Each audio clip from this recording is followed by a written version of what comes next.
Welcome everybody to episode 4 of the Grubby Gaming Weekend podcast. Today we are joined by KippyKoshka. Hi!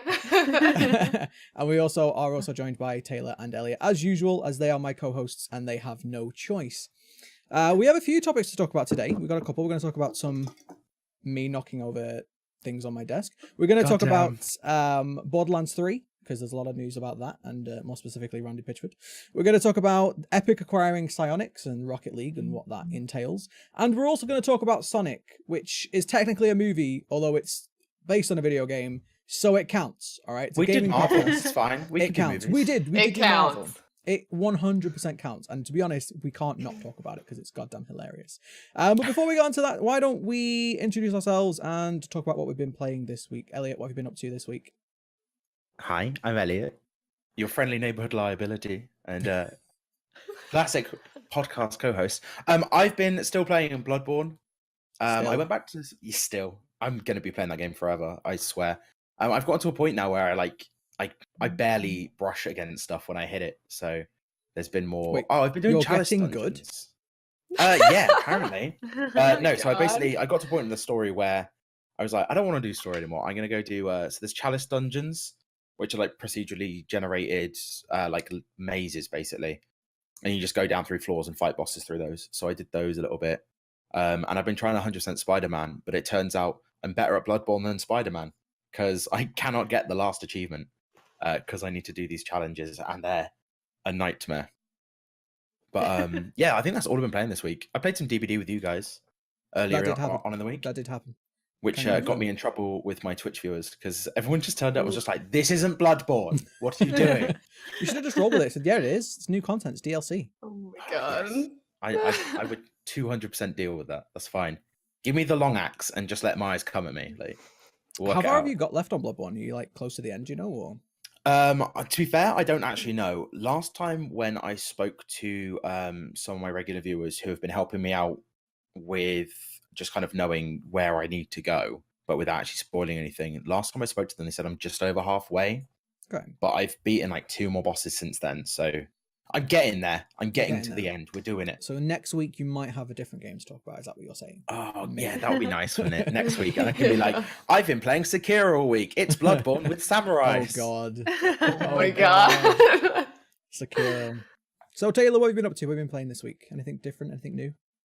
Nothing new, just Dead by Daylight. They have the double the blood points weekend this weekend. Yeah, that's going on so right we've been now. playing that a lot in the last 24 hours.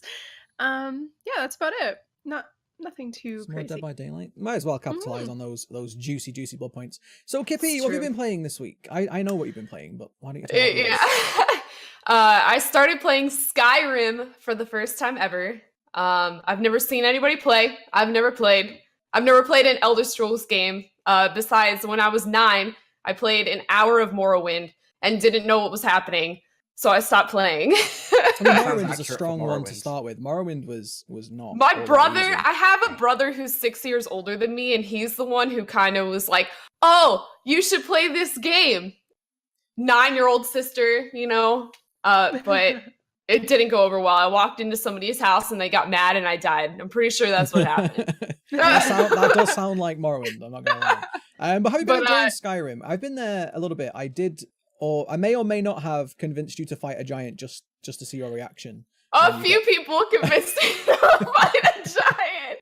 They're like, you can do it. And that's pretty much been my experience, is chat kind of being like, you can go do this thing. Like, it's fine. And I don't know any better. So I go and do it, and then everybody laughs because I did something stupid. But yeah, it's hilarious viewing. Let's be honest. For the most part, it's been pretty fun. It's probably the game I've like had the most backseat gaming streaming. But yeah, What am I gonna do? Really surprising because Skyrim's like a kind of half sandbox game, isn't it? It's like very open Yeah. world, kind of do what you want. You're So it's supposed to very be able to do surprising. whatever you want. Yeah, so like what kind of But- backseat gaming do you get? Like, do they tell you specifically where items are? or People what do they... think I should like min-max everything. No. And I'm not a min-max kind of gamer. I kind of just play for fun, like whatever Yeah. play style I want. And generally I don't play games correctly according to a lot of people.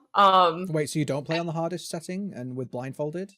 No, well, No? I mean Not a real gamer then. Not a real gamer. No, too. I mean, the thing is, people will talk about things and they expect that I'll know about it somehow, but I'm like, I've never played this game.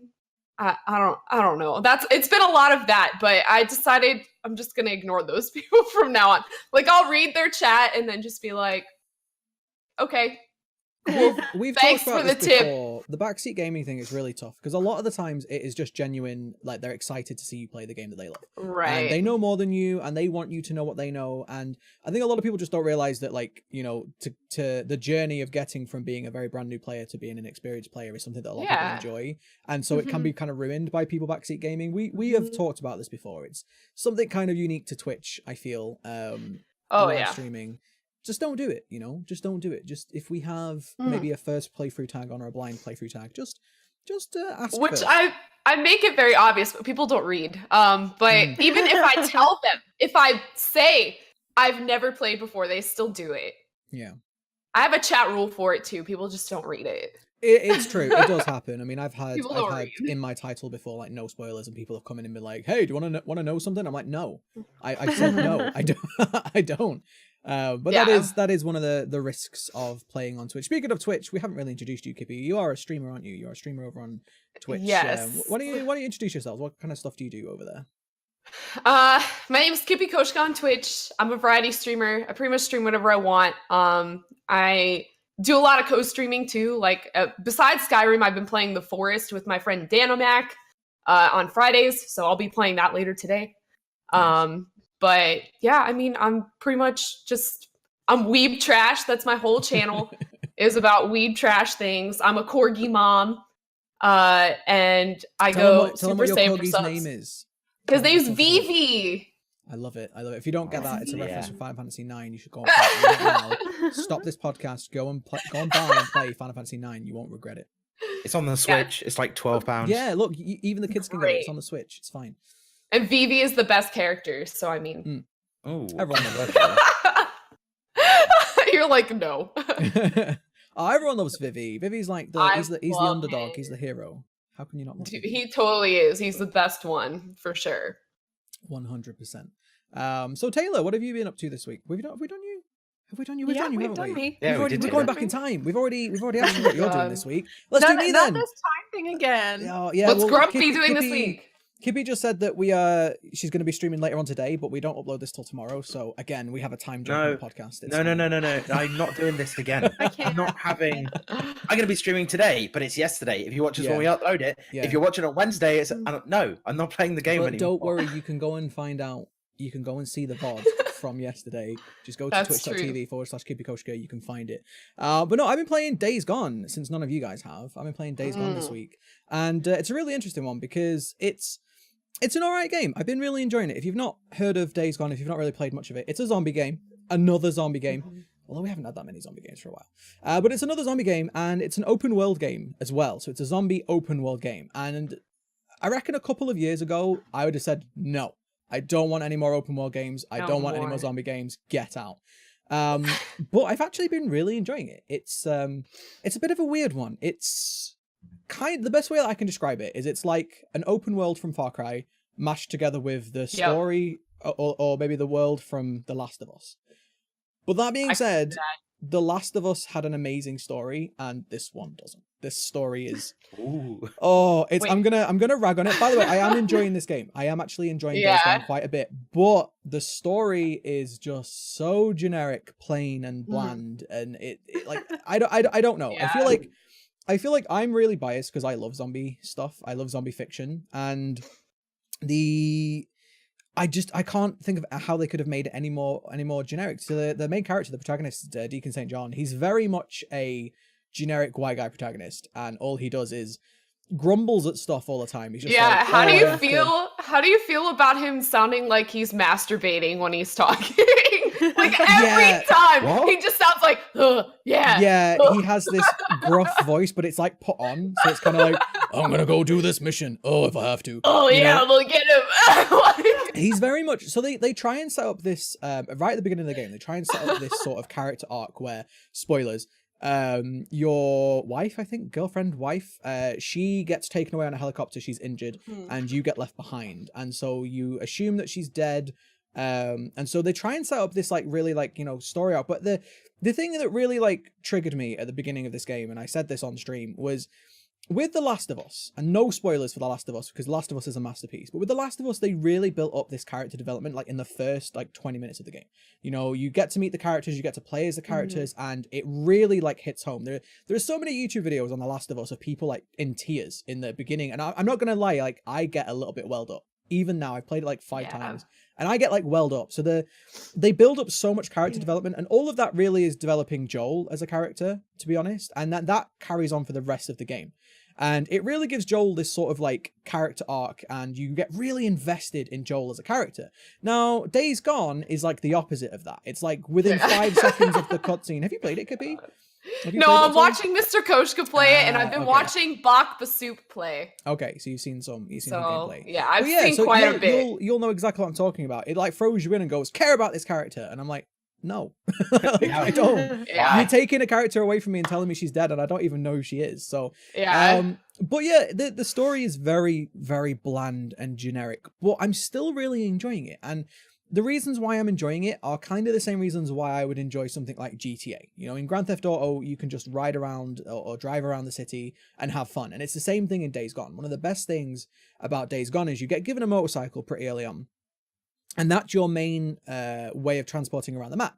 There is fast travel, but fast travel costs fuel, and so generally you're going to be riding around. And the whole point is that your bike gets damaged and you run out of fuel. And this game is, I wouldn't say it's very, very difficult. It's very challenging, but you can get into some sticky situations, especially with the hordes of zombies. The zombies are dangerous. The enemy humans are dangerous. And there's different factions. You've got like Rippers, who are like the crazy cult-like people. You've got like I don't know what they're called. I think they might be called Marauders or something like that. The people that run around and try and steal your supplies. And then you've got the zombies. And so you're driving around this world. And quite often I've had these really, really cool moments where I'm like low on fuel. And I see this like compound of buildings. And I'm like, I really need fuel, but I know there's probably going to be enemies in there. And so it like leads to this really tense moment where you're sneaking around and you see loads of zombies and you see a nest and you're like, if I get into trouble right now, I have no fuel, so I can't drive away. And so it leads to these really like tense moments where you're like, please don't get seen. I need the fuel. And then once you've got the fuel, then you're like, okay, well, do I stay and like clear out the nest, or do I drive away somewhere safer? And yeah, it's really, I don't know why, I'm just really enjoying it. It's one of those games that I'm like, it's getting its teeth into me, and I keep going back to playing it, which is very rare these days. It's very rare that a game, especially an open world game, because I didn't even touch Far Cry New Dawn, and I quite enjoyed Far Cry 4. I played New Dawn. You did? Did you enjoy New Dawn? Yeah. It was good. I liked Far Cry 5 better, for sure. Sorry, I mean, this was almost like a small, it felt like not as long, and it kind of like tailed off of that story a little bit. Well, some people speculated that it was supposed to be a DLC, but then they wrapped it into it. That's what it felt like, for sure. But it was fun. It's like any other Far Cry game. It's fun. So yeah, that's how Days Gone feels. It feels like any other Far Cry game, but with pretty much like the world of The Last of Us. And yeah, I'm really enjoying it. I'm a big fan. I don't think it's a masterpiece by any standards. It is just a good, solid game, and it's really nice that with this era of live services games coming out with excessive monetization, it's nice just to have a game that's just a game, and I think that's why I'm enjoying it quite a bit. But yeah, so that's what we've all been playing this week. Why don't we get onto the topics, because we have news. It's a news day today. Yeah, lots of stuff's happening, and as usual, I have opinions. So we're going to talk about Borderlands 3. That should be the tag, shouldn't it? That should be. I love how he's trying to build this motto. Yeah. That's the I have tagline I'm building. I have opinions. I have opinions. Welcome to the Grumpy Gaming Weekend podcast, because I have opinions. But no, we'll talk about Borderlands 3 because they just did the gameplay reveal. It's been, it wasn't actually like revealed that long ago. It was only a couple of months ago that they actually revealed No. Borderlands 3 was coming out. People have been speculating for a long time. But they just did a gameplay reveal. They did a live stream on Twitch. It was about an hour long. I didn't watch it. I don't think, did any of us watch it? No. We are the I worst. caught a bit of it. We are To the be fair, worst. I didn't watch theirs. So they were letting people co-host it. Yeah. Or like co-stream it or whatever it is that they say. They were letting people do that, and there was a few people, like content creators who I watched like semi-regularly, who were invited out to LA for the event. Yeah, you saw the RX gaming guy was yeah, there. so Gotcha. I think 269 and Paradise Central. I know Paradise Central was out there, but I don't know about 26. but yeah, so I watched Arix whilst he was out there for a bit. So I basically just watched him play the game, and like it looks good. It looks like a Borderlands game. Yeah, it does. Very And much. that's all of my real feedback. That's it. Just looks like Borderlands. Well, I've no, never been a huge Borderlands fan, so it's like, I am a Borderlands fan, but I got onto the Borderlands train late. I got on after 2 had came out, so I've never like really played Borderlands at launch, and so I've kind of never been able to play it fully with a full squad of people. But I am a Borderlands fan, and this one does just look like more like Borderlands 2, except a little bit shiny and a little bit new, and they've added some new mechanics in, which, to be honest, from a, you know, if you make an amazing game, like Borderlands 2 was a huge critical success. If you make a big game like that, there's nothing wrong with replicating that and just adding some new features in. It doesn't have to reinvent the wheel every time. And so I think a lot of people are really, really happy with what they've seen so far of Borderlands 3. The gameplay looks good. Everything looks good. But as usual, because it's the gaming industry and we can't just have nice things, there has been some controversies. There has been some drama and there has been some news. So we're going to talk about that. So of course, we know Borderlands 3 is an Epic exclusive. We're not going to delve too much into that. We talked about this a couple of weeks ago. It is an Epic exclusive. Some people are still angry about that. And I don't blame them. I don't blame them. That's fine. But more people are angry now because Randy Pitchford, who hosted, so Randy Pitchford is the CEO of Gearbox. He is the studio lead. He likes to get himself in trouble a lot, does our Randy. He likes, I don't know if he likes the drama or if it likes him, I'm not sure. But he was leading the charge, as it were, and he said there's going to be no microtransactions in Borderlands 3. Now, as somebody who hates microtransactions generally, I was like, great, this sounds like amazing. Fantastic. Yeah. Amazing. But then it turns out that there are microtransactions in Borderlands 3 and the standard microtransactions. So basically, Randy Pitchford came out and said, no microtransactions, except we're going to sell cosmetics. I don't know what to tell you, Randy, but Yeah. that's still microtransactions. But It is. It's kind of a weird situation where I don't really know what's going on. I don't know, like, does the game industry and the consumers have different definitions for microtransactions? Well, maybe or... maybe his definition was it going to be integral to the gameplay? Like, are you paying for things that would change up the way you play the game? Or is it something that you're really looking at and is kind of like more frivolous? Like, that's just something that you're enjoying, so you can pay for it, and that doesn't count as a microtransaction because it's a skin. It's really interesting that you bring that up, though, because quite often the defense of microtransactions is, well, it's just cosmetic. And this comes up all the time. Well, it's fine, it's just cosmetic. And this is honestly, we could do our whole podcast just on that topic, because I've gone through this so many times, in that for me, cosmetics are part of the enjoyment of a game. And a great example of that is Dead by Daylight, right? We talk about Dead by Daylight. You play Dead by Daylight, don't you, Kippy? Yes. Yeah. So they're releasing new skins in Dead by Daylight, and so I keep buying them because I really enjoy Dead by Daylight, and so I enjoy, you know, like looking at a different character model for some time. And so that whole argument that it's just cosmetic, that is an argument in itself, but still, it's still a microtransaction. If you're taking content in the game and selling it separately, I feel like everybody here would agree that if you're selling it separately to the game price, it's a microtransaction. Yeah. Right. Yeah.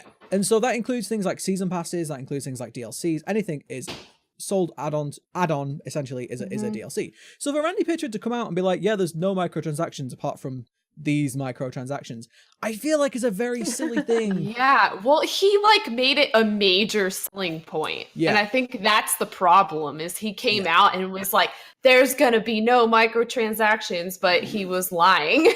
Like, 100%. He's straight up lying. Like, it's really, well, here's the thing though, like, I understand, right, that there's definitely a thing of outrage culture these days, and if you came out and said, hey guys, my game's coming out and it's gonna have loot boxes in it, there's a lot of people that are gonna kick off. But I feel like even though there is a lot of pushback against microtransactions, I feel like if a studio was just to come out and say, yeah, we're coming out with microtransactions and these what they are, here they are, we can then decide, you know, whether we like that or we don't like that. And for some people who are like, well, I really hate cosmetic microtransactions, I'm going to not buy the game. Surely that's better than them buying the game and then realizing later, oh, hang on a minute, it does have microtransactions in it. But it caused a bit of a, there's more news to it because it caused a little bit of a Twitter meltdown. I think was it talking about Game Informer? Game Informer made an article about how he's been melting down on Twitter since this thing has been like launched, like released any trailer about it. I've seen like multiple tweets from him where he's just like throwing a tantrum as a CEO of a company on Twitter. And I'm like, that's not a good look, dude. This is not the first time he's done this. He's been doing this from what I know. He's been doing this as far back as Alien Colonial Marines, which a lot of people were very critical of ACM, as they should be, because it was a trash game. And he threw meltdowns over that too, because the main complaint then was the E3 footage and the game footage were very, very different. The E3 footage was essentially doctored. And he threw a meltdown then. He's thrown meltdowns since. There was some stuff not long ago that I'm not going to go into because of, you know, YouTube policies. But essentially there was some news about him leaving a flash drive with some very questionable content on it in a cafe. There's been lots of drama. And you know what? I'm like, I like it when we have human beings rather than robotic, you know, corporate like Twitter accounts. Like I like that. But at the same time, Randy, come on, Randy, man. Like, I just like don't having a tantrum, full meltdown on Twitter is not a good look for. Like, take a step back before you like reply. Exactly. Just think about it for a second. You can still reply as a human being, but like you don't have to throw a freaking tantrum on Twitter. 100%. So he there was an article by, I believe it was Game Informer, and they were saying how basically I don't think they called him a liar. I think they said he said that there wasn't going to be microtransactions and then there were. So take that how you will. And you're right, he went into full meltdown mode. He was like, I can't believe you did me like this. Like, why did you throw me under the bus? Yeah. And I'm just like, just put the shovel down, Randy. Like, just don't, like, do you know what I mean? Like, so what Randy came back with, and I'll be fair to Randy because I'm very neutral on Randy Pitchford. I know some people love him, some people hate him, whatever. But he came back and said, what I meant was there are no premium currencies and there are no loot boxes, which I will say, great. I'm a big fan because those are the worst kinds of microtransactions, in my opinion. I hate premium currencies. They're the worst thing to come from the mobile market. And loot boxes, as you know, are gambling and should be, you know, regulated, in my opinion. So I can respect that they don't have premium currency and loot boxes, but I'm just confused. I'm confused to whether Randy doesn't understand what a microtransaction is or whether he's, I don't know. I really don't know what his angle was here. I think it's a marketing strategy that he just like didn't think about. Like he didn't think. Maybe. Yeah. I think a lot of it's like obviously EA got huge backlash from Battlefront 2 because they had the microtransactions, which was like the character. You have like card slots for your characters when you go into multiplayer games, and they had microtransactions based on you could buy these boxes, you get cards for it, and it literally makes your character stronger. Like you get extra skills based on them. Yeah. And obviously that's when like microtransactions I think got like real forefront of stuff because people were like, this is pay to win. Like you're paying money and you're getting a different experience of the, because effectively there was single player, but it was like the single player was capped. So if you played the single player stuff to like gain points and things, that you could only get like so much a day or a week or something along those lines.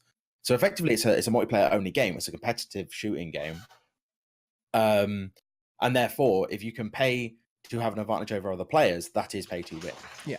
And I think obviously, a lot of people since then, when games have come out, there's been a lot of people saying like, I don't want to have to do a microtransactions. So, Mordor: Shadow of War, the sequel to Shadow of Mordor. That it had the same kind of system, but obviously this time it was a single player game, and they kind of said like it's to stop people that don't have the time to play games having to farm stuff so they can still see the end game content. And they always try and frame it as player choice. They're always like, oh, you have the choice to buy these things, you don't have to. And my comeback to that is, well, you have the choice to put them in the game at launch and have them unlockable, or you have the choice to sell them, and you chose to sell them. Exactly. And look, Exactly. I'm not like 100% anti microtransactions. You know, it's part of the industry. Right. It's something that, you know, there are cases of them being done well. Again, like Dead by Daylight, great example. It's a cheaper game, so you pay. I paid like £15 for Dead by Daylight, and so you don't mind paying a little extra for, especially considering you put like hundreds of hours into that game. But when this is a full price release, you are always going to get criticism for having extra purchases in your game. It doesn't matter whether cosmetic or not. You're always going to be criticized for it. And I feel like maybe this was a situation of they didn't want the criticism. They didn't want to come out and be like, yeah, we have microtransactions, because they knew it was going to get backlash. So they tried to worm their way out of it and just really, really failed. But I don't know. I'd rather them just be honest, you know, tell us that they're going to have cosmetic microtransactions. I mean, yeah, you're going to get backlash, but you're going to get way worse backlash now because you tried to come out and say you didn't have them. So I'm just waiting for game devs to realize that, like, come out and be honest about stuff. Like, even if you're doing something that some people aren't going to like, if you come out forward about it. So if they'd come out and said, like, cool, like, there isn't loot boxes, there isn't a premium currency, but there is cosmetics. And then also, like, they have their deluxe tiers of the game, which everyone nowadays, like, your AAA titles all come out with, like, your standard, your deluxe, and then, like, whatever else. Yeah. If you come out up front and say, like, cool, there's cosmetics and you have to pay for them, then anyone that's going to, because there's going to be people on Twitter still being like, I can't believe, I remember Halo Reach where you could earn your cosmetics and then everyone else is going to be like, look, if you don't like it, don't buy their game. Like, they're upfront with you. And I feel like you're always going to, like, cushion yourself against those criticisms if you make it very clear what it is you're doing, you know what criticisms to expect, and then you make sure that your audience are aware of what's happening. And I think that's the biggest step we need to take in gaming now. Yeah. It's interesting that he like brought attention to it at all, because if that's the case, just don't say anything. Like, why would you make a tweet about it and bring everybody on board to what's going on? And I mean, on the other hand, maybe it was intentional and now everyone's talking about his game. Right. You know? So like there's like, you know, bad publicity is still publicity. Yeah. So it's weird. I feel like, and you guys let me know if you disagree with me, but I feel like we've never had so much animosity when it comes to the video game, you know, consumers and the video game producers. I think we've never had this level of animosity between the two. This last couple of years, it seems to be like there's a lot of people, you know, yeah, sure, I'm the grumpy Brit, I'm always going to complain about this stuff, but it seems like there's a lot of people getting very angry recently. And well, because there never used to be like a link between, like the online link between developers and the consumer. So now you have the ability to get immediate feedback through Twitter or Twitch or however you like maybe, but like you couldn't do that when it was like on a CD-ROM. You couldn't just throw it right back at them right away. So like the way that the product flows to a consumer is very different than it used to be. So that's why it's kind of growing in popularity, because people are like, hey, look, we can say something about it, something can actually happen, and then you have like a whole consumer base that jumps on board with that, and they're like, you know what, this would be better. Yeah. Do you know, it's interesting you say that. I actually feel like you're right, but I feel like we've actually gone past that level now. I feel like we're going to the part now where a lot of game studios are starting to close up and stop communicating with their audiences, like especially companies like Blizzard, who used to be very open, very communicative with their customers, have started to kind of close off. And I think you're right. I think a lot, you know, there is obviously an element of, we talked about this before, there's like a thing that people call the hate train. You know, people love to hate on things, especially things that are popular. Yes. But at the same time, you know, what does the industry expect? We're not getting any richer as people, you know, and they keep making games more expensive, and especially when those games that come out are more expensive or not as good quality as they used to be. You know, again, I know I bring this up every podcast, but games like Anthem and Fallout 76 that, you know, come out at full price retail, and then with DLC and microtransactions too, and then it turns out that they're not even that great. I mean, Anthem at this point is all but dead. People are struggling now with Anthem to actually fill up matchmaking. Matchmaking is struggling now to find players to play it. So, you know, I can't say I blame people for not wanting this crap anymore. Like, the industry needs to realize that there's like a fine line between, yeah, you want to sell products and make money, but yeah, we also want to have a good time. And if you're selling products and making money overtakes our enjoyment, then we're going to have a problem.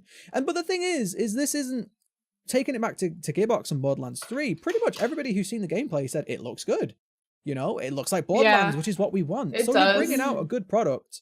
You know, I'm sure it's going to sell like hotcakes, even with the Epic Store exclusivity and even with the all of this drama and controversy, it's probably still going to sell astronomically. People are going to be buying it. I know I am. I'm going to be buying it on Epic. I would rather buy it on Steam, but I'm not going to wait till April, so I'm going to buy it on Epic. Right. I'm going to be streaming it. I'm going to be playing it, with anyone who'll play it with me. So it's going to do well. I just feel like there was this whole drama that didn't need to be a drama. It didn't need exactly. to I just hate the fact that the drama has overshadowed that there is a gun with legs.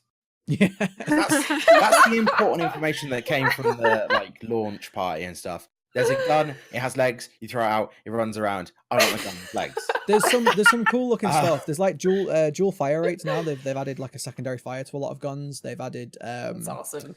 Yeah, the new characters look interesting. The way that Borderlands agree. works, if you've never played it, is that the guns are procedure generated. It was like the first ever looter shooter, I think. I don't think there was a decent one before it. But the guns are procedurally generated, so you have all these different types of like elemental damage, and you have different types of like gun, what do you call them? Like the brands. There's like different brands that have different like quirks and stuff. And so this is what most people want. They want like a good looter shooter that they can play with their friends. It's going to have co-op like they always have done. And the co-op in Borderlands is usually really good because you usually have character classes that really like synergize very well. There's always like a healer class, which is really awesome. Like in a first-person shooter, you have like a healer class. It's great, but they always manage to make them work well. So I'm really looking forward to it, and I think that this isn't gonna like really negatively impact it all that much. But I just feel like Randy, just put the shovel down, man. Just calm down. Get off Twitter. Yeah, just take a break, dude. And look, I get it. It's stressful. An assistant. Twitter is like stressful. a PR assistant who has his Twitter login. Yeah, and then he can text them with a tweet. And then 99.9% of the times I can text him and go, I'm not putting that on the internet. Do you know all you need to do? All you need to do. And then it'll be fine. Twitter needs to They'll add a feature. reword it for him. No, it's no problem. Twitter just needs to add a feature. Do you know, like when you about to send a tweet, are you sure you want to tweet this? That's all Twitter needs to do. A little pop-up box. You can click yes or no. Are you sure? Yeah, are you sure you want to tweet this? Are you sure? But I feel like emotionally in the moment, you're like, yeah, I want to tweet it. Like... It's like, we've locked you out for 1 hour due to the rate of dislikes. Oh my god. But no, so is anyone going to be buying Borderlands? We're going to be buying it on launch? Probably. You buy it on Epic or?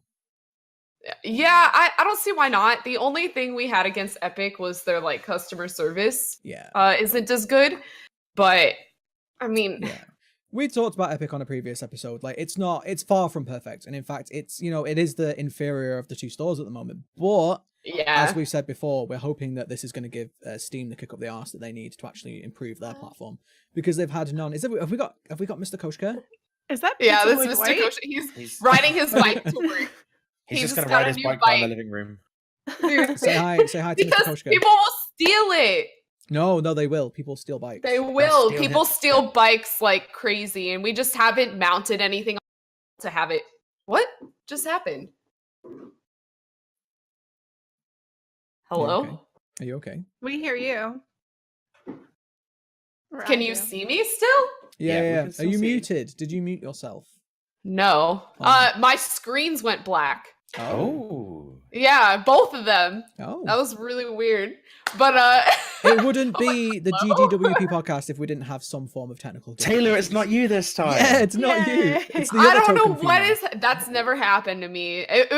Everything was running. I was like, look, my computer's on. It's okay. It's probably some Discord related shenanigans. Got it. But yeah, riding his bike to work. He got a bike to ride to work occasionally instead of driving. So it's good for the planet and it's good for your legs. So very good. Yes. Can't complain. But does anyone else have anything to add to Borderlands before we move on? Who's going to play it with me? I want to play it when it launches. So now you're tempting me. So much more fun with co-op. We'll probably get it. So me and Mr. Koshka will probably be playing it for sure. There we go. We'll find somebody to play it with. But okay, we'll move on to the next topic then. The next topic we're going to talk about Epic again, because everyone loves talking about Epic because they're just in the news every 5 minutes. They're almost as bad as Randy Pitchford. I know, right? Randy Pitchford for Epic CEO. Do you know what? Yeah. Oh my no! Don't give them ideas. Oh god. No way. That would be the Donald Trump of the gaming world. Oh my god, I'd love it. for those who haven't heard, Epic are at it again when it comes to their exclusive. They're being very aggressive with their exclusives at the moment. And Yeah. they've, not only have they, acquired exclusive rights to games that are coming out, they've now just acquired exclusive rights to a game that's been out for years. And we're going to get into that because it's not all confirmed and everything yet. But Epic have acquired Psyonix. So Psyonix are the company behind Rocket League, which is a really interesting game because Rocket League was a little indie game that kind of blew up. I don't think anyone expected Rocket League to blow up. It was, if you've never played Rocket League, it's essentially football or soccer for you colonials with cars, remote control cars. Essentially, that's what it is. You drive around this car and it's football, and it actually was a really fun game. Has anyone played Rocket League? Have we all played it? I played it for ages. I've played in a few tournaments for it as well. Oh wow! So you played it more than me. I was super into it for a little while. I've played it, but not in tournaments. And not on stream. I know, I just played it casually as well. Yeah, I didn't really play it, but I've seen people play it, so yeah. Well, it's just not my game. It's a popular game. It's one of the very few sports games I will actually play, but it's very popular. It still gets a viewing on Twitch. It's a little popular game, and it blew up, I think, more than they expected it to. And Epic have just acquired the studio that produced it. And so with this, the first thing that everybody thought was, well, what happened? Like, what are they going to do with it? If they've just acquired it, is it now an exclusive to Epic? Like, what's going to happen? And so I think at the moment, nothing is fully confirmed, but they've come out and said, essentially, that they're going to maintain support for people who've already purchased it on Steam, but it might get taken off of Steam for purchase. We don't know. We don't know whether it is or not yet. They're kind of being a little bit vague. It's been out for years. What's the point? Who's going out and being like, I'm going to buy Rocket League? Like, nobody. I'm going to go and play against loads of people with 8,000 hours in the game, and I'm going to learn it. And you're like, okay. So it is going to be available on Epic. We know that for a fact. It is going to, the way that they said it's going to be transitioned to Epic, which is what's got people in a bit of a, well, what does that mean? Transitioned? Is it going to be taken from Steam, or is it going to be added to Epic and still on Steam? We don't know, but the wording is very vague. They basically said that they're going to continue to support the Steam version of the game in perpetuity, so they're not going to stop developing patches. So if you have bought it on Steam, don't panic. They're still going to update it. You're still going to get patches. You're still going to get new content and new microtransactions, because they put in some of those recently. But what do you mean recently? They've had microtransactions in that game for ages. No, they've made them worse. They've added an esports store last month, I think. They added an esports store, and they added a new or additional premium currency. I don't actually know because I'm not currently playing the game. I've not played it for a little while. But I bought the Batmobile in it. That's the only thing I've bought in that game, because I was like, they got the Batmobile. Yeah, it's really cool. I might have to get back to it. But no, so we don't actually know whether it's going to be removed from sale from Steam yet. And I really like this topic because it ties back into what we were talking about a couple of weeks ago about Epic Store exclusivity. And, we all kind of, the three of us anyway, kind of sort of agreed that like Epic Store gaining traction should be good for the industry. It should be, something that gives Steam the kick up the bum to do more, because Steam have been so lazy for years. And we talked about this in depth because, I love Steam. I have 400 games on Steam, but I'm so critical of them. There's so much that they just don't do. And most of my criticisms come from things like, them adding just trash garbage games on that somebody developed in 5 minutes with an asset flip, things like that. And really controversial games coming on their platform that really nobody wants to buy and stuff like that. No curation, no quality control, lots of missing features. And, but yeah, so we all kind of agreed that Epic gaining traction should be good for us who are Steam users, because now Steam has a reason. Now that they're losing money, now that they're losing customers, Steam has a reason to improve and invest in their service. But that being said, making a game exclusive to a platform years after it's been released on another platform? What do you guys think about that? Which we don't know that they're doing. Which, yeah, can't confirm. They might the not wording was, let me actually read the wording. So Epic said it would transition Rocket League over to its own competing game store. While the company said it would continue to support the Steam version of the game in perpetuity, it did not say whether it would continue to sell the game on the platform. In fact, its initial phrasing suggested it would not. This is from The Verge, by the way. Don't judge me. But here's the direct quote. So the PC version of Rocket League will come to Epic Game Store in late 2019. In the meantime, it will continue to be available for purchase on Steam. Thereafter, it will continue to be supported on Steam for all existing purchases. So the whole thereafter and in the meantime is very vague. Like, you could just say, like, no, we're not taking it off Steam, or we are taking it off Steam. But it kind of sounds like they don't know yet. They're not sure. Yeah, it might just be that they're kind of like looking at it, seeing what the reactions are. Look, Yeah. I mean, call me crazy, but I am, like when we did the episode on Epic exclusives, I am willing, I'm hoping and willing to believe that Epic Games aren't going to screw us all over. Like, this isn't the end of gaming as we know it, things like that. I think I would like to think that they're going to give Steam a swift boot up the arse, which they need. I'm hoping that they bring a lot of the features that Steam has and the features that we love. And maybe if they bring features that we wanted from Steam and we never got, like, I'm still firmly in that camp where, like, I want to see what they're doing. Until Epic gives me evidence to dislike them, I'm happy to just kind of see what happens and go with it. Like, Right. But I'm always like that. I'm forever the optimist. I mean, I have bought games on Epic. I bought Hades, which I said I bought that because that was an Epic exclusive. And I really enjoyed it. I mean, the people complain about the Epic store and it has got a long way to go, but I don't have a problem with it. I think I actually prefer the layout on Epic Store. Like, I feel like if you've got lots and lots of games, it's going to become a problem because at least Steam lists them and there are certain things you can do with your list of games. But aesthetically, I really like the Epic Store. I think there's a couple of features that I actually prefer on Epic Store, which is going to trigger some people. But I feel like there's a fine line between, you know, trying to grow your store and being a little bit aggressive with your exclusives and, you know, screwing over an existing player base. Because my big question is if can players on Steam play with players on Epic? So if I buy Rocket League now on Epic, can I play with you on Steam? And this comes up all the time. Cross platform, I guess you could call it. You know, like what's going to happen? And I mean, the best scenario is that Steam and Epic cooperate and let players play together. But if they don't, why the hell would you buy it on Epic? And then that begs the question. Have no player base. Yeah. Well, that then begs the question that if there is, you know, like if there is no crossplay, then it makes it way more likely that they are going to take it off of Steam and put it onto Epic to you know, encourage customers to buy it over there. So I don't know. I'm like always, I'm in two minds on this one. Does anyone have any like opinions on taking a game and making it exclusive years after it's been released? Just don't do it. Which once again, they might not make it exclusive. Yeah. I mean, it kind of comes down to the way the servers are hosted and things like that. So, I mean, Rocket League has dedicated servers. Steam hosting those servers. Is it Psyonix hosting the servers? Yeah. When they say they're transitioning from Steam to Epic, potentially what they're saying is that at the moment, Steam or Valve are hosting the servers for the game. They're going to transition that server hosting to Epic, and because they're still supporting Steam players, as the servers transition over, Steam users are still going to be able to use it. If it's all on the same servers, I can't see why it wouldn't be crossplay. So, like, but that's me completely looking into what they're saying and going like, oh, it could mean this. Like, right. I think it comes down to a lot of stuff, because if you have all the servers hosted in the same place, there is literally no reason to not have crossplay. Yeah. Like, you're playing literally on the same platform, effectively. You're playing on a PC. Well, if you don't have crossplay, if you buy the game on Epic, you're gonna. There's no point. There's no point buying. Because Rocket League already has crossplay. They have crossplay with PlayStation players. Yeah.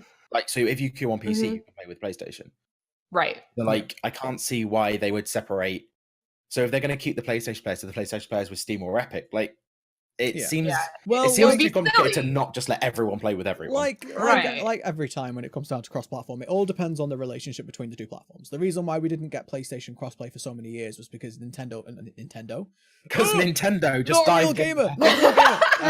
Sony for years dug their heels in and said no. It was not hardware, it was them, they didn't want to. And you know, like, I don't see that happening between Epic and Steam, but at the same time, with all of the, like, you know, recent controversy, there's a lot of drama going on. Yeah, maybe I don't know. Steam or Epic will be like, but it would be silly, because if all these people already own Rocket League on consoles or like on Steam, I'm not gonna rebuy that game. Yeah, exactly. I'm not gonna rebuy that game on Epic just to play on Epic. Like, the game will die. Nobody will play the game. So I mean, my question is what are Epic gaining out of this? Because, you know, like we said, the game's already established, and we know that with generally speaking with video games, the majority of the sales happen, you know, within its sort of first year. I mean, it depends on the game, but most game sales happen earlier on and they sort of drift off over time. So with a game that's already pretty much, if anyone who wants to play Rocket League has pretty much played Rocket League, and I don't think there's going to be anybody out there that goes, oh, now it's on Epic, I want to play it. So What are they gaining? What are they gaining from it? Maybe it's nobody knows. Yeah, maybe it's nothing to do with business Rocket League. buying a dev studio. Yeah, and you just what I said was they gonna just say. brought out. They just brought out like a new esports store. Obviously, like Psyonix is still supporting the game. They still have the player base. It still has the Twitch following. They still seem to have a player base. If they're bringing out further microtransaction stuff, maybe it's literally just a company buying a dev studio to get access to like that financial gain. Like maybe it's not, because we wouldn't be sat there like, I don't know, if some other random huge company, say like Amazon was like, we're buying out Psyonix and we're just going to like use them as a revenue. Or you mean like how Amazon bought out Twitch?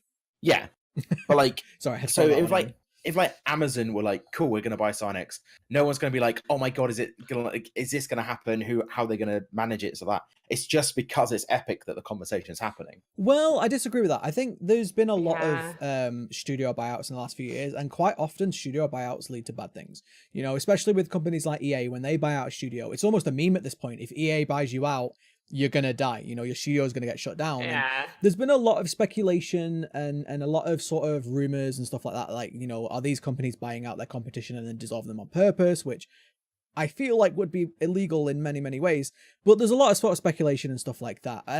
Maybe Epic just want to profit from the company. Maybe they want to give them a bit more funding and say, hey, let's go. I mean, Psyonix is an indie studio. It's not a giant studio. It is an indie studio. And I'm sure that they're probably going to benefit from this.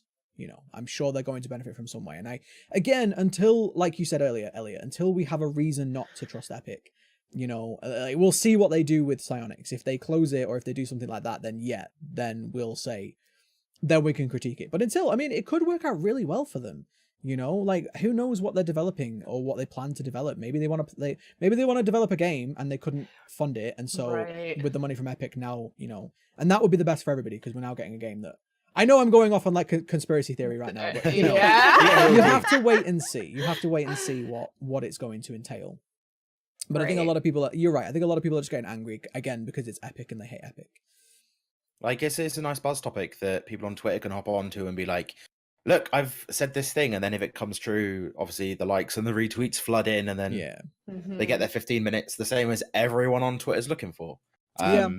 It's something that I think we just have to get used to as a society that is now so online and so busy communicating with each other. And there's a lot of people out there during that communication looking for the points. They're looking for they're true gamers. Everything's a scoreboard. Like, get good on Twitter. Get good. I am the king of Twitter. But no, we'll see. We'll see. I feel like there must be more to it, because I feel like if Epic are trying to profit from Rocket League, then they're making a big mistake. I feel like they're already kind of in hot water with everybody. You know, there's a lot of people out there that are really anti-Epic. I feel like this isn't going to give them any PR points, so there must be another plan that they've got in the works. And until we know what it is, I'm going to assume that it's going to be, like you said, it's going to be something monetarily. It's going to be, maybe Psyonix needs the money to make a new game. And we shall see. At the moment, we haven't really been confirmed. Again, it's all kind of vague. It's all speculation. And as of recording, there's been no confirmation on what the hell's going to happen with Rocket League. But like we said, it's still a popular game, so I can't, you know, I can't see them doing anything bad with it, apart from adding in more microtransactions that they've already done. But Epic, you're again almost Randy Pitchford levels of what the hell's going on, dude. I mean, at least they're not like rabidly tweeting at people. Like, they're just doing stuff. Not yet. Like, if you think of it, like, they're just sat running a business. Like, they've made a purchase of a studio, which as a gaming company makes sense. And at least, like, no one's been like, so say someone tweets about it being like, oh, they bought out Psyonix, what are they doing? They're going to make it exclusive. At least they didn't just turn around and be like, why would you play me like this? And like, they're not screaming into the void. We thought you loved us. Doing well. But no, I mean, Epic, they're in hot water at the moment. It's the same with what happened with Fallout 76. Because of the mistakes that Fallout 76 made, people went and critiqued everything about Bethesda at that time. You know, they critiqued the game, they critiqued the the stuff that was coming out around the game, like the Nuka-Cola, all that kind of stuff, you know, people start to, if you're in the bad light, like people start to sort of pick apart everything you do. And I think that's what's going on at the moment. Again, people are upset with Epic, and I'm not saying you're wrong to be upset with Epic. We've already talked about that. But people are upset with Epic, and so they're just looking for every little angle now. And of course, you know, news outlets are going to capitalize on that. As soon as Epic, you know, farts, they're like, oh, they did it. They did something. They did something. So Pretty it's much. like, yeah, so it's kind of like, I understand it. It's the way that news works, but yeah. we have to wait and see. We have to wait and see. I'm so indifferent on it. Like, I'm the kind of person, like, I don't care what they do. I'm not gonna like make any public commentary on it. Yeah.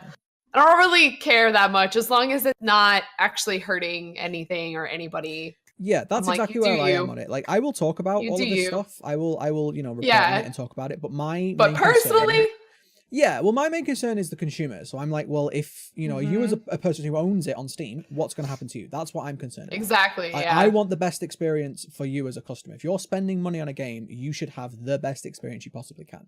And this is why I agree I'm with that. very grumpy with a lot of stuff, because I'm thinking like, okay, loot boxes, they're not giving you the best experience, you know? Again, microtransactions, Yeah. they're not giving you the best experience, and that's what I want. And we've always said this before, like, I understand companies need to make money, and this is what Epic's doing right now. They're making their money with these exclusivity deals, but is that best for the consumer? And that's what we like to talk about. And Exactly. yeah, which, like I say, at the moment, I can't say whether this is going to be good or bad for the consumer, because it's too early to say. It's too early. Nobody We don't know. knows. We don't know. If this led to a game being funded and developed by Psyonix, then amazing, you know? So Right. who knows? Who knows? But enough talking about Epic, because I swear to God, every day now, every day it's Epic. It's either Epic or Randy Pitchford. And both of those topics. God. But we have another moan. We have another moaning topic, because, you know, it wouldn't be the Grumpy Gaming Weekend podcast if we weren't a little bit grumpy.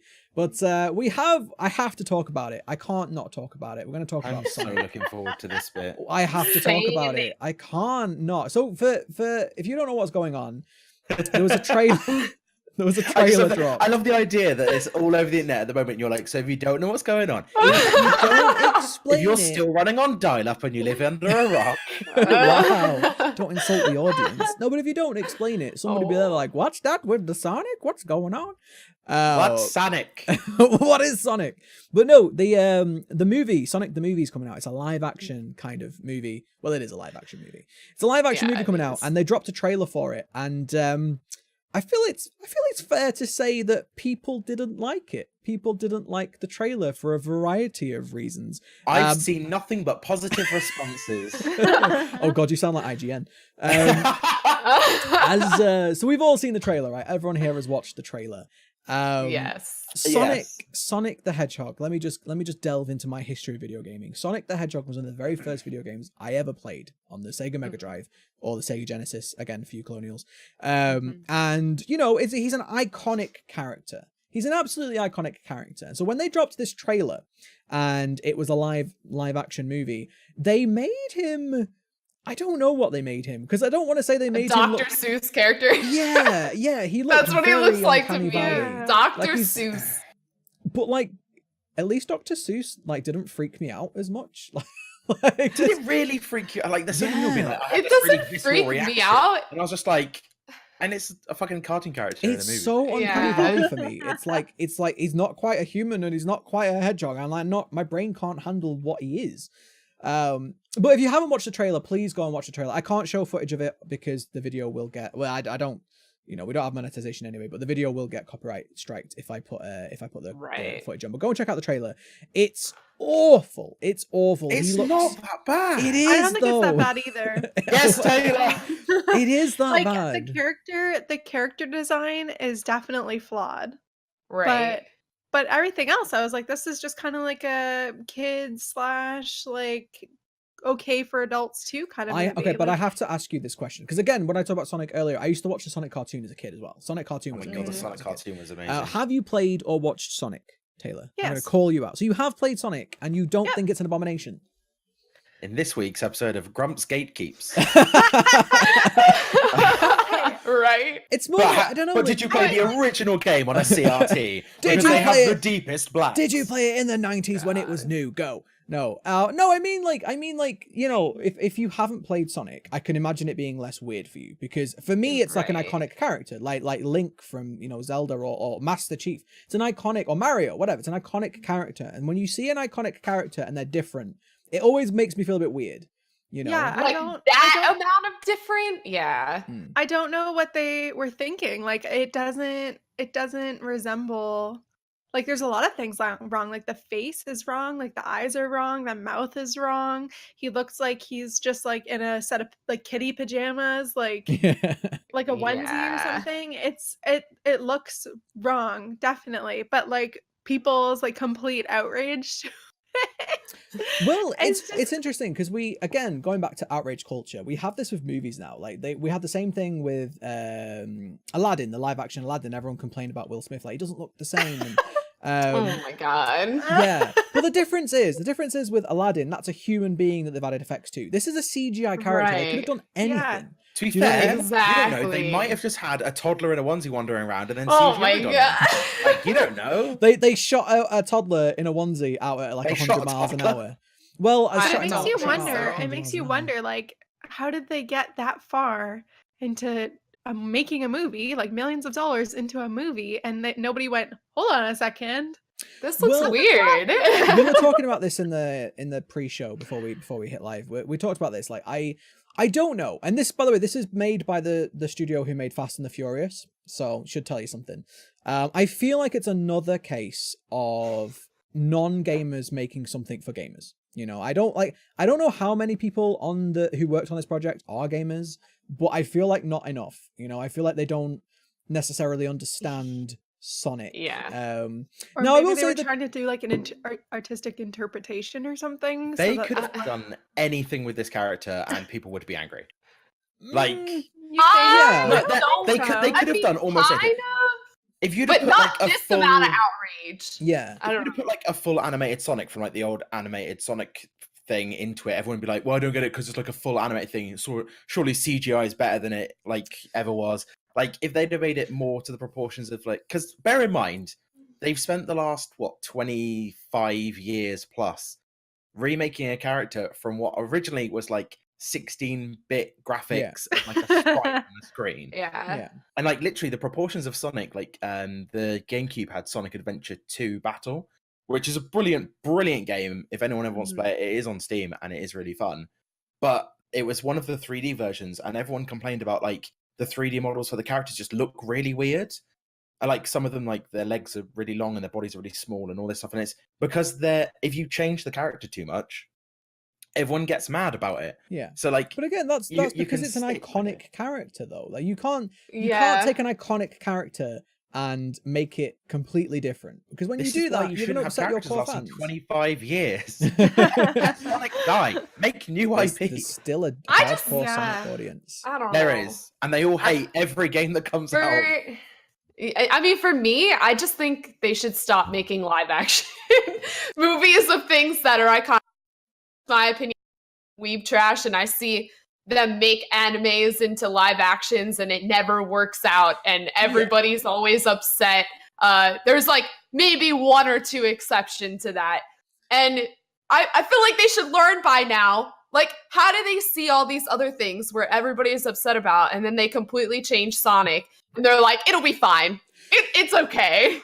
Like, how have you seen all this happen? You're not wrong. I mean, again, my instinct How do you not expect this? My instinct is that because the gaming industry has exploded over the last sort of 10 years, everybody's desperate to grapple onto that money. And so they're They like, what want can we do? money. What can we do that gamers love? Well, gamers love Sonic. Let's make a Sonic movie. But it's interesting. Wait, that you- when did ever they say gamers love Sonic? Look at all the Sonic communities. Sonic's not even Like, huge. It's not even relevant. Sonic Ballers come out, and every hardcore Sonics fan's like, I hate it. And it's like, well, why do you hate it? It's like, it's not Sonic 2. And you're like, what's wrong with you? I mean, God. the thing is, like you were saying about how, you know, like movies coming out, like these live action movies, everyone hating on them. Well, I'm so like tired this is of them. almost like a meme though in itself. Like how many Oh, it video is. game movies have we had over the years, and how many of them have been trash? You know, like it's funny. All like of them. pretty much. I can't. Resident Evil's alright. Is it? No, but it's not a good Resident Evil movie, though, is it? It's an alright It's a good cheesy movie, horror though. movie, but it's not a good No, Resident dude. Evil Because movie. realistically, all they're doing is they're piggybacking off of IP because so nowadays there's so much financial risk to making movies that no one wants to risk new IP that doesn't already have a following. So they're doing this because they're like, oh, people that are really into Sonic are going to go and watch the movie because it has Sonic in it, rather than us being like, cool, let's make a new character or write a new thing. Yeah. Yep. And you get the outrage, but then they make loads of money. So they're just like, cool, we don't care about the outrage. The big we get problem is, paid. though, is if you're going to use an established IP like this, again, such an iconic character, you have to appeal to the people who like Sonic. Because otherwise, like, just Johnny Blow? That's Johnny Blow. Johnny Blow. Johnny Blow. Might edit that out of the podcast. Just Johnny think Blow. about that At least- for a At least you didn't second. say Charlie Blow. Like, Well, that was the direction I was going. I don't know about you guys. I wasn't making it sexual. I was making it drug related, but that's fine. I think that the Oh my phrase you're using God. is Joe Blow. Joe Blow. Well, I was gonna go Joe Johnny. I think I Blow. was gonna go Johnny Blogs. That's one that we John have over here. Blogs. Is Yeah, it Joe Johnny- Blow like Johnny just a Blogs. Tom nobody? And it Smith. kind of went into two things, but that's fine. Gotcha. We're gonna move on. Just Steve, right? Steve, the guy who's never played a video Steve. game in his life, right? Like, is he gonna be Yep. asked about a Sonic movie? Is he gonna go If he's got like kids, running probably. down? Is he gonna go running down to the cinema, being like, "Yay, Sonic movie"? Probably Yeah, I not. think Or maybe the people kids just is thought it- where it comes in. yeah, it's going to be It's a people children's with kids. movie. Do we know what rating it's got? Yeah. Has it got a? Has it been rated yet? It's not going to be like an 18. Like Well, I don't know. There's some violence in there. There's guns and stuff. I've seen on With- Twitter someone put the only way to appease the Sonic fans is to make the movie have full penetrative sex. And I was just Wow. like- and I was Oh just my like- God. I was like, the worst bit is it would work for Sonic fans, but it, But We're no, going on a what you completely wanna be different doing. tangent now, Elliot. I don't know why. I don't know which part of the Twitter you're on, but reeling it back in. I Yeah. think all the normies are gonna go watch it. People that don't play video games or like not big into video games, have kids. I think all the normies are gonna watch. Because when I have like experienced normie culture, so I used to work in an office setting and there was like older ladies that worked with me and they would all be like, oh, Miss Sharon, did you watch Death Note, the live action movie on Netflix? And I'm like, Miss Sharon, you don't know what Death Note is. You know what I You mean? don't But know it's him like all I of know them him. that hop on it. now Because he's they'll gatekeeping. go see Wow. any movie. They're like, that looks cute. I'll go see that. My grandma would be like, that looks cute. I want to go see that. Yeah. I mean, Oh. finally people that don't know what Sonic is, like at least Yeah, have they're an gonna go see idea. it. If you went out in the middle of a city center and you stood there and you were just like, "Excuse me, do you know what Sonic is?" Most people would be like, "It's a blue thing. It runs." It's a toothbrush brand. They're aware. That's Sonic Hair. God. They're like aware of Sonic's existence, so it's almost like the perfect IP to piss gamers off about. Yeah. Like if you did like a Cloud Strife movie and went and found people Oh, in normal God. culture. I say normal culture. That's such a bad word to use. Those normies. Normie. It's all right, I Kippy say said it, we'll normies it. all Yeah, the we'll say it. time. Kippy said it. It's fine. Which Yeah, so- culture? so You'd like be Sonic, really like- specific. Be really specific. But yeah, anyone outside of gaming culture, like make like a Cloud Strife movie or something like that, and be Which they like, did. I say Cloud Strife because I got my poster. So, which they did, by the way. They did make a movie. Well, yeah, they made Advent Children, which wasn't actually a Cloud Strife movie, but whatever. It's fun. That's actually one good video game movie. I really liked Advent Children.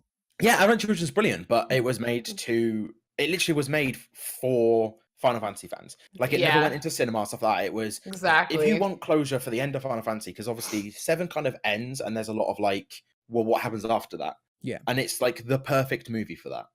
But let's be honest, if you are making like a Sonic movie, no one wants closure on the Sonic universe that's playing. Yeah, the nobody games. cares. No one's like, well, yeah, but then they beat Robotnik and all the animals aren't robots anymore. But what happens now? It's just It's like, well, really difficult though, because this is why I think this is my opinion on why most video game movies fail. Because you've got two ways you could approach it. You can either lace the film full of Easter eggs and references to the games, which the gamers will love, right? Mhm. Or you could appeal to the major audience, which the shareholders would love. And so I feel like if you do that and you appeal to the major mainstream audience, the film's going to be very generic, very bland, and it's not going to appeal to you as a Sonic fan.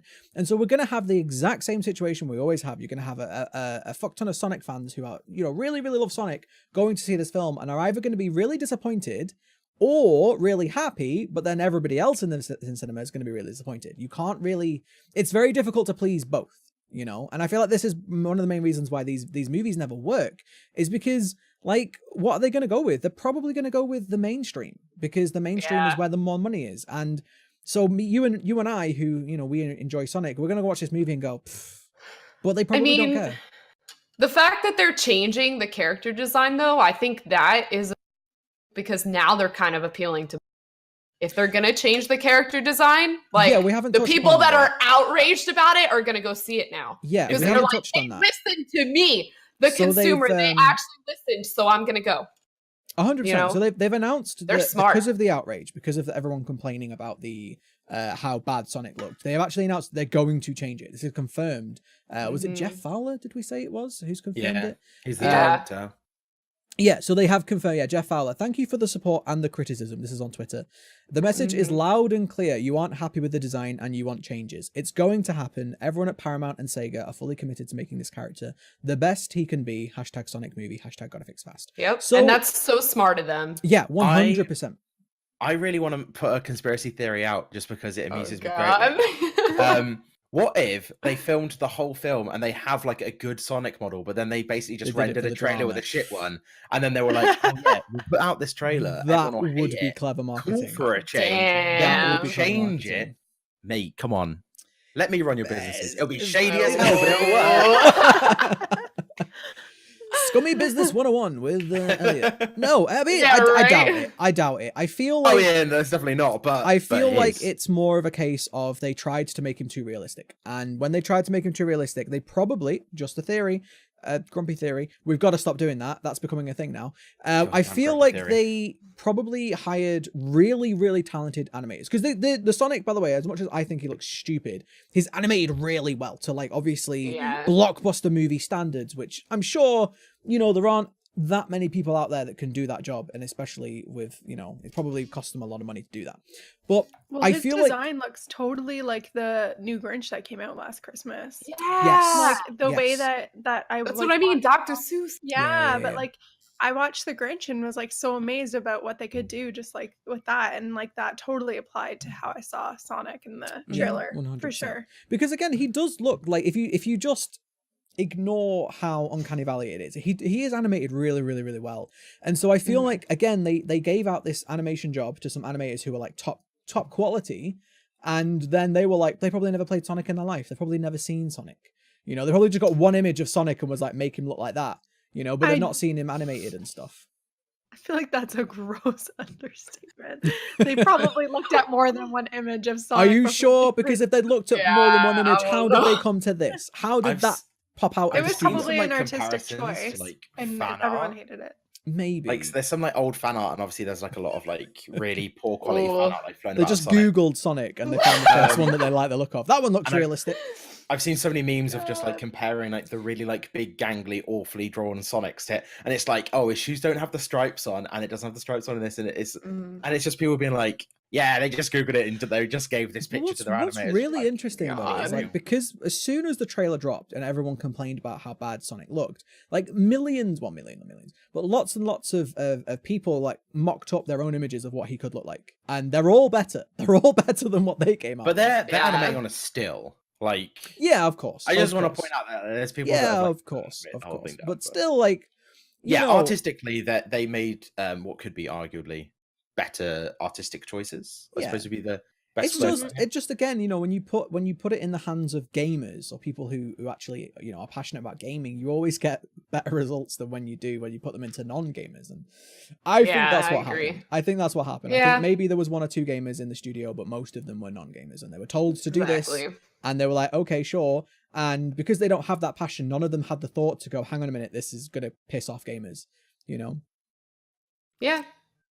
But yeah, I'm glad that they're making the change. I think it's a smart move, because they could have just said, tough shit's done now. You know, we're releasing it. And this is going to cost them money to fix, and it's going to cost them time.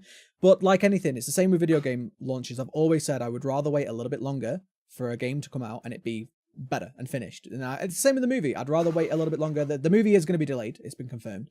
It's going to be delayed from its initial release point. But yeah, they've got to redo delay all it, make the product better, and then which is probably a big undertaking. We were that talking about is this before. Huge undertaking. Like, it might seem simple, like, oh, just, you know, slap a new character model on, but no, that's like what, an hour and a half of he's the main character. He's a lot. He's going to be in a lot of it. Exactly. So yeah, it's I'm glad that they're doing it. I think that's a really pro-consumer move because they could have said tough, deal with it. It is what it is. Yeah. What did you think about Dr. Robotnik or Dr. Eggman? What did you guys think? Because he's also got a lot of criticism. Jim Carrey's playing. Yeah. Yeah, I Dr. kind Eggman. of. I'm really 50-50 on it. It depends. Because obviously, the things that they've shown in the trailer could just be like exceptionally. Because there's people that have drawn the comparison to like Ace Ventura, like old Ace Ventura stuff. He basically is just Jim Carrey. Let's be honest. It is just Yeah, which Yeah. he Yeah, does the same pretty actual much. stuff, and he has a certain style. But people have drawn that comparison, and if it's like that the whole movie, and it's like the very kind of like alrighty then, like, and him just going around and yelling at people and doing sensational stuff, then I'm like, I'm not a big blue fan. hedgehog. Yeah, exactly.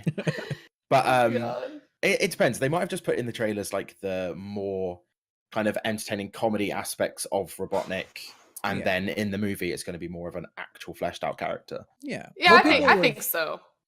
People have complained again with him and saying, oh, he doesn't look like, doesn't look like Robotnik, doesn't look like Eggman. Until you get to the very last scene in the trailer where he's lost his hair. I don't know how he loses his hair, but he loses his hair at some point, and then it looks a lot more Mhm. like Like a lot him, more yeah. like him, yeah. Which, like, I don't know. I'm kind of like, they don't have to look exactly the same. You're never gonna get, Jim Carrey to look exactly No. like Dr. Robotnik. But if he's the right actor for the job, then I'd rather have him look a bit different and act well than get someone who looks just like Dr. Eggman and be like, I can't act, but I'm big and I look like him. Yeah, Like, do you know what I mean? Like, exactly. I don't Yeah. know. But are you guys gonna go see it in the cinema? Are you gonna go watch it? Do you reckon? Or I don't know. Probably. Probably Probably not. Probably. probably not. I won't. I go 'cause to the I cinema a don't lot. see movies. Me So you're too. not gonna go and watch it in cosplay of Sonic? Like, I thought you'd be down for not, that. No, Mr. Koshka's hair is blue and he has bright red shoes, and I keep calling him Sonic, and he just made the realization that he has bright red shoes on and blue hair. I love it. I love it. Yeah, So what so you're he's saying Sonic. is you are with Sonic, essentially. I'm with Sonic, dude. You're with Sonic. Confirmed. I have to Oh, pee no. really bad. You have to be really BRB. bad. You go Really pee. bad. No worries. You go pee. It's fine. We'll continue. Are we going to continue. podcast while she's gone, or are we going to jump cut? I mean, we can just podcast. It's all good. true.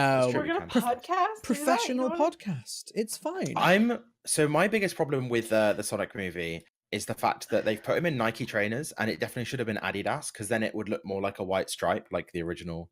Yeah. Like, Mhm. come on, why would you shill out to Nike when Well, obviously Nike probably has better more off. money. It's probably why. money is ruining this industry? Sponsorships, guys. I mean, again, I'm speculating. I have no idea. I don't know. It's like the weirdest thing that I noticed in one of the still frames. It's the one, the bit in the trailer where like all the missiles come in, and then time stop scene does like the drums across the bullets and things Yeah. like that. That was one of the things that someone had like redesigned, and they like changed the like art style of it. Yeah. And I kind of saw that it was like he's wearing Nike trainers like in the freeze frame, and I was just like, why? Like, there's Product no placement, white why bit not? across all of it. No, That's how they funded it. They funded it no with product Nike. placement in my good Christian gaming community. Wait, are you saying that Nike's anti-Christian? Like what? Yeah. No, I'm just saying, don't product placement. It's a sin. No. Yeah, people get very angry about product placement. It never ruins my mean- enjoyment. The only No, time, me okay, neither, the I don't only time care. it ruined my enjoyment is if I review a scene, Andrew Garfield, or the Andrew Garfield Spider-Man. There's one scene in one of them, I can't remember if it's the first, I think it's the first one, where there's a kid dangling in a car, and he's like dangling Okay. off a bridge, and he goes down, and he's like, just take the mask, and it like slows and zooms in on the mask for like 30 seconds, and I'm like, are they just trying to sell like Spider-Man masks? Like what? He's like, take the mask, it will give you the power. And I was like, are they just trying to sell more masks? Like why? I think the only acceptable product placement is when they did it in Wayne's World, and they broke the fourth wall and like literally Yeah. like that. Yes, a refreshing pizza from Pizza Hut, and like they're just in the camera. That's We're the talking only about acceptable product placements, placement for me. Kippy, because apparently Oh, Sonic's wearing I- Nike trainers. And they should be Adidas. Oh, okay. I was Whichever like, way you wanna the say it. mask. I'm thinking of Courage the Cowardly Dog, that one episode with the dude with the mask, and that's all I could think of when you're going the mask. I was talking about in Spider-Man, the Andrew Garfield Spider-Man, there was one scene that I think was product placement where their kid's dangling in the car and he's all like, take the mask, it will give you the power. But then it like zooms in on his mask God. for like 30 seconds and I'm just like, Yeah, no. not sure about kids not product buying placement. enough Spider-Man masks? Like, Can what's you the product point? placement your own merch? I don't know. Yeah, that Wow. was the whole point. It was like, are they trying to sell it? Yeah. I never bothered with product placement. It doesn't bother me. Like as long as it's not obnoxious, you know. Like, people like really nitpick. Wow, with that Twitch pillow behind you, you can't see it. It's alright. It's reversed anyway. It's reversed for me, so it's fine. You can't see it. It's not really Twitch. It's not really the Twitch glitch. It's fine. Back on the Sonic movie though, what did you guys think of his weird baby teeth? Because that's something that people are really everything around his facial region triggered me. I can't deal with it. I think the nose is fine. No, I mean, I don't think so. I literally just have like an article up on my other screen, and it's just, you know, the he's staring at me. He's staring at me right now. Where it's like when the guy goes into the thing and he's like SFPD freeze, and when he like goes meow. And like the freeze frame I've used for that when his mouth's open and he's screaming, I've just got that freeze frame on my other screen. I've got it on now as well. The more haunting this is what I'm saying. It's Uncanny Valley. He looks like a toddler that's lost and blue hair. You know, he does kind of look like a real hedgehog, though. Kind of hedgehogs do you have in America? Wow. Like the nose, like what Blindside's talking about with the nose, hedgehogs look like that. Well, this is it, because everyone was like, hedgehogs aren't hairy. It's like, have you ever actually seen a hedgehog? They look kind of hairy. There are quills in their hair. Like, as hedgehogs go, apart from obviously his hair's like in 3 big spikes, but that's Sonic design. Right. And but they made his face look like a hedgehog. Yeah. Like a literal hedgehog. Apart from when he talks or breathes, in which case he looks like exactly. a demon child of Satan. If his mouth is closed, and they like did his eyes little beady things, he would look like a hedgehog. He kind of does look like he should be in Layers of Fear and running into a wall. Yes. Like, yes. I'm with you there. Talking of Layers of Fear, did they announce a sequel? I feel like, off this topic. Isn't one of our subjects. They did announce a sequel. Yeah, Layers of Fear 2. Why wouldn't I just call it More Layers of Fear? Deeper Layers of Fear. Further Layers of Fear. See, we've already come up with three better. Why do people hire us to name stuff and come up with? The current naming convention for sequels is just call it the first one again, like Hitman, and I can't think of any others. But you know what I'm saying? Like they just call it the same game, like Tomb Raider as well. Like, can't just call it the same. Layers of Fear. I mean, I'm not a big fan of Layers of Fear. It's actually probably my least favorite game that I've streamed ever. Oh, why? That's a shout. My stream was not very good. It made me feel sick. I didn't really like the story. I didn't feel like it was anything it was a very shallow write home about. It was like, I don't know. The puzzles were kind of like nothing to write home about to me. Like, it just, I don't understand why it got as much positive feedback as it did. I mean, that's just my opinion. Yeah, I mean, there were, pardon the pun, but there were a couple of layers to the story. Like there was, if you dug a little deeper, there were a lot of like little hints what was going on. But wasn't that great, in my opinion. It was. There was nothing interesting about it. There was nothing like different that like stood out to me. It was just another horror game. There was a couple of atmospherical. There was a couple of things that were like really well. It was called like mind-bending moments that I kind of liked. You know, with certain sort of like you'll go around a corner and you're going back on yourself and stuff like that, and you know the whole. Yeah, I mean, I like some of the artistic directions, but yeah, I see what both of you meant. Like, the artistic stuff of like you go through a room and then like you go into the next room and it's the first room again and stuff like that. Yeah. How long was the game? Like, what was the playthrough length? Was it not that long? It was one stream. I did it in one. I did it in one sitting as well. Yeah, so like I just looked up and like it's on average about 3 hours. I did it in 4 hours. I mean, yeah. For like a shorter 3-4 hour game, like because I watched Grumps play it through on his stream, like for like a 3-hour game, I was kind of there was never a time I sat there being like, this is boring. Yeah, I was like, cool, it's interesting, and I wanted it to be over about halfway through. Like I was really already over it. Like if I don't have the VOD for it, but I remember just like struggling to get through that game. And I mean, I love games like that. Like I played Devotion. Like Grumpy played Devotion as well. Like Devotion is so great. That game was amazing in comparison. Still currently unpurchasable. Not purchasable. It's a tragedy that I know. It's so good.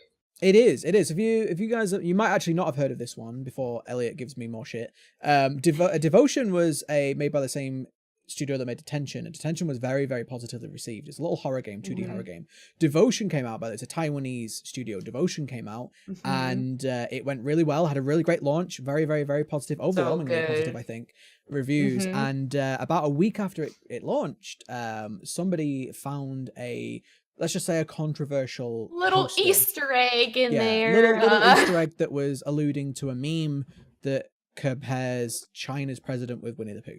And apparently in China, it's like a legal thing. You're not allowed to Oh, yeah. criticize your leaders. And I'm not going to get into like Not whether at I agree all. or disagree with that. But essentially, the game got so heavily review bombed because of that by the Chinese that they removed it from sale, and it's still not back. Mhm. Yeah, it's not back.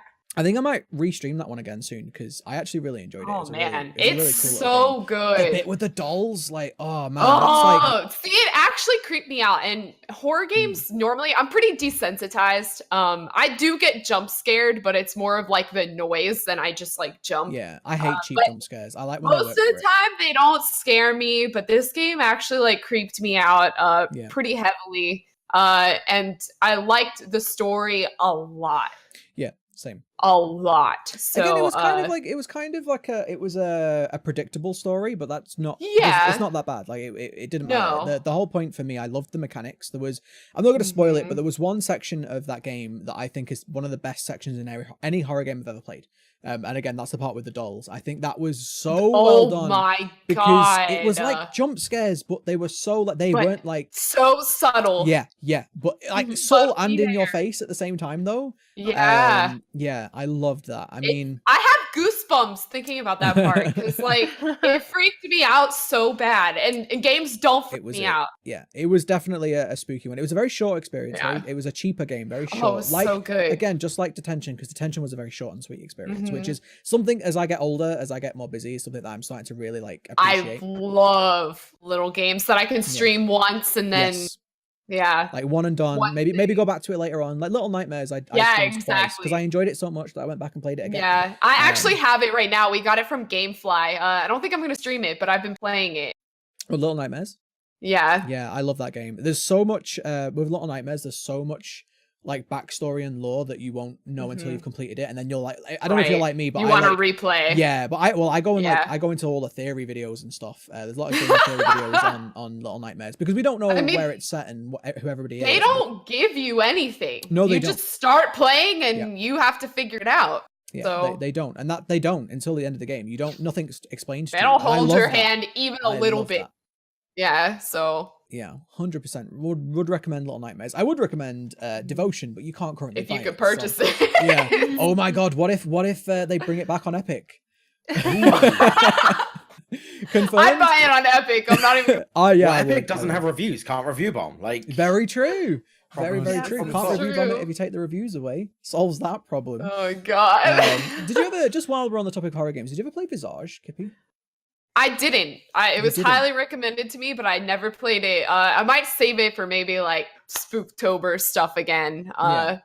Because I didn't get through a lot of games that I wanted to play for Too busy. Spooktober. Like Yeah, that one. it That was- one's very like people either love it or hate it. It seems to be the Marmite of horror. Like, Yeah. it freaked me out in the same way that Devotion did. It's like Gotcha. really creepy, sort of a lot, especially for the first like hour of the game. Like nothing really happens. It's all just little bumps in the night and lights going off. But it freaked me out. And, Anxiety. yeah, definitely. A lot Especially of again anxiety the in first the hour. beginning. But I think that game's in early access, and I think I'm gonna hold off playing it again until it's fully released. I think I'm gonna do a stream of that when I release it. Yeah, But I think that's, I'm gonna definitely one to recommend. Spooktober list. So in October I might play it. Highly recommend. Streaming horror games is so much fun. Like, Oh yeah. that's why I do Scary Game Thursdays, because they just I don't know what it is. It's just we're doing Alien Isolation at the moment. Second playthrough I on stream. have that on my list too. I already have it man. in Steam, but I haven't played it. I'm biased with Alien Isolation, not because I love Alien, so I'm kind Alien's of biased good. with it. Good shape. Kind of biased with it. But no, that's all the topics we want to talk about. We do have one more. We have one more topic we want to talk about. It's kind of a little plug. So for those of you who haven't met Kippy, you should definitely go and follow her on Twitch, by the way. For those of you who haven't met Kippy, Kippy is we had this discussion earlier. Kippy is part of a community, a streaming community called the Melting Pot. Why don't you tell us a little bit about the Melting Pot? So it was just kind of a concept that I came up with, and talk to other creators who are friends of mine. Because you know how on Twitch, everybody kind of has their individual Discord server and it's about them and whatnot. I had one as well. But I have since deleted it. I don't even have it anymore because I really like collaborating with other creators and things like that. And I feel like you can create a better community. And it also has helped like some of my friends who maybe didn't have as much viewership and now they have more because, I mean, we collaborate all the time. So we have kind of like more of a family mentality there. Basis kind of based around diversity and organic growth on Twitch versus like, you know, just I care more about numbers than anything else. Yeah, it's more, you know, a family oriented kind of thing going on. But so far it's been doing really well. We've been working on it for maybe like 6 months. 6 months it's been around. So I don't know. I've been having a lot of fun with it. Been trying to do like new things with it. So well, I'm a part of it. It's been great. I'm in there. It's very friendly, very welcoming, which is always the first thing for me with a streaming community is are you one of those like, you know, competitive, like, oh, I'm gonna be the best streamer in here, or are you gonna be like a friendly and I really like that about the melting pot. Like, we shout out whoever we want that's in there, even all the leaders, like even if you're not level 5 in Discord, because we have kind of a system going on where you have to be level 5 to be able to self-promo, just to avoid people coming in just to link drop. Because people do that. Yeah, they do. But I'll even post like, you know, about people who aren't level 5.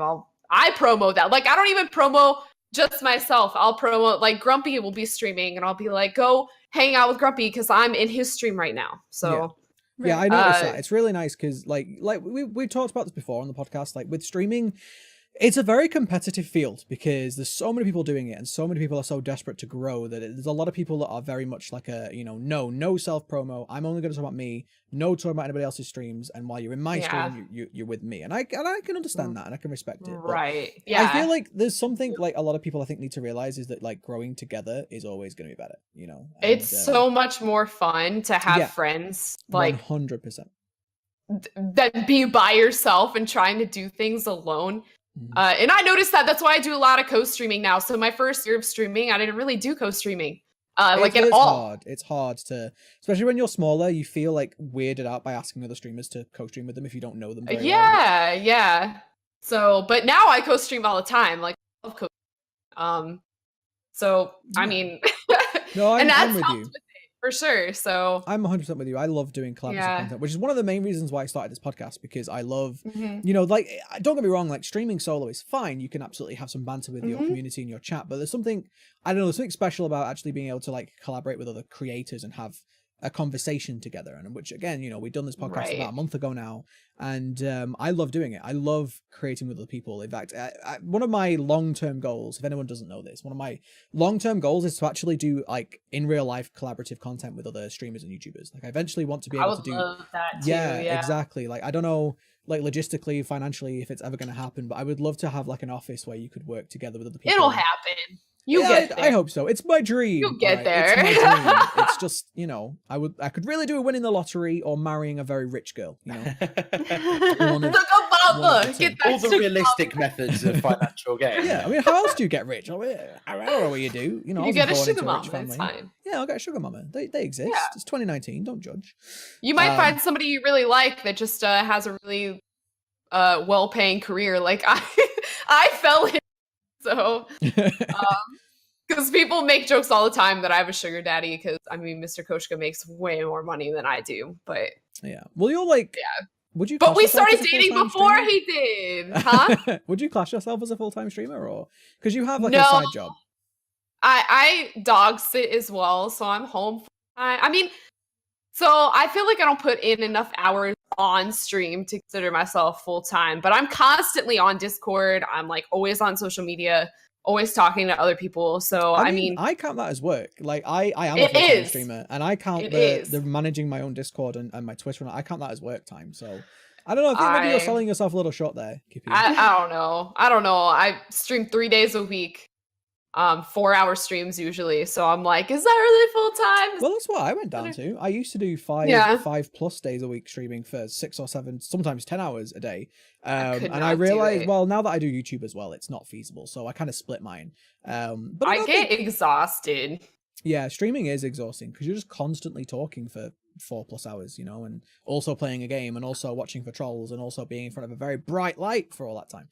Yeah, that's the worst bit. It's the bright light. Get warm from the light. I can talk for 4 hours, no problem. The bright light is, or at least lately, where I've been doing like 5 hours since of Bloodborne, and then discovered that is too long. That is too long to play Bloodborne. Stressful game. It depends what game you play. Yeah, it depends too. Yeah, it just depends. To be fair, late game in Bloodborne is gotten to a point where I'm like, I do like 3 hours max now because otherwise it's just too much. Yeah. Well, it's hard to be entertaining for that long as well. You know, you got to remember that you can't just sit there and veg out like you do when you're playing games for yourself. You've got to actually be entertaining. It's like being switched on, you know, and it's something that we talk about constantly as creators. Is that you do play games very differently when you're live on stage. Well, yeah, because like me I'm very hype and like interactive, and I'm constantly talking. I'm screaming the whole time. So it gets exhausting 4 hours in. I'm exhausted. 100%. I'm just like, I don't want to talk to anybody anymore. So no, it's great. Please don't think that we're moaning about streaming, by the way. This is just one of those things. As creators, you know, like you don't if you're not a creator yourself, you don't kind of see all the work that goes into creating. You don't see it's the like a lot. It is work. It is work. People that think it's like a dream job, it is in many ways, but it is also, you know, it is also not as easy as I think a lot of people think. Which is why we have this rewarding. It's rewarding, but like it definitely is work. It consumes your life and you never stop doing it. You don't have off time. No, you don't. I mean, for some of us, it's not work. Like it's a hobby. It's something that I do for fun. Right. So like I want to make that clear distinction from you guys. It's not the same for everybody. Some people do this. Yeah, if you have more of a career path that you want to take, then it's work. Yeah. Yeah. Right.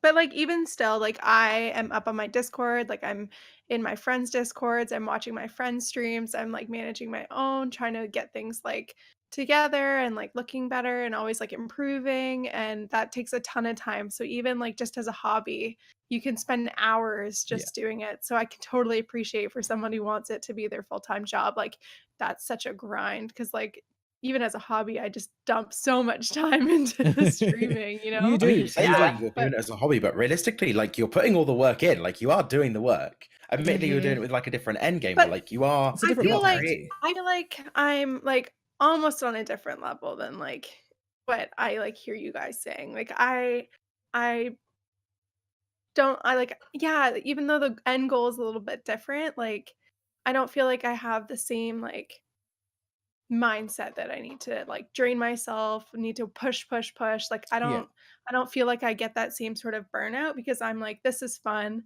I get to hang out with my friends. I get to make new friends. Like I'm doing something that I really like enjoy doing. And if I have 2 people watching me or 50 people watching me, like that doesn't grind down on me as much. Yeah. And I think there's like a big distinction between making your job and like having it as something like extra fun that you do. When you want to make it a career, you're just really self-critical, I feel like. Yeah. And I'm just self-critical of a person in general. Even if I wasn't it as a hobby, I'd be, why am I failing at my hobby right now?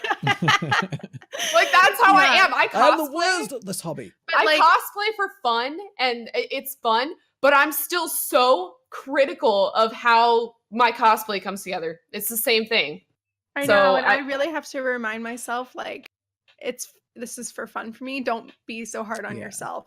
So I can imagine the pressure that you guys have when you're like, this is my job, this is the grind. Like so much pressure. Because like I always have to feel like people always say like, oh, just just don't stress about it. Don't worry about the numbers and stuff. But like when you are trying to grow it as a career, like there's no other way to measure. And so you do start to like you said, Kippy, you get very self-critical, because there's no boss telling you, hey, you did a good job today, great stream. You're there going like, oh well, why you're your boss, dude. Yeah.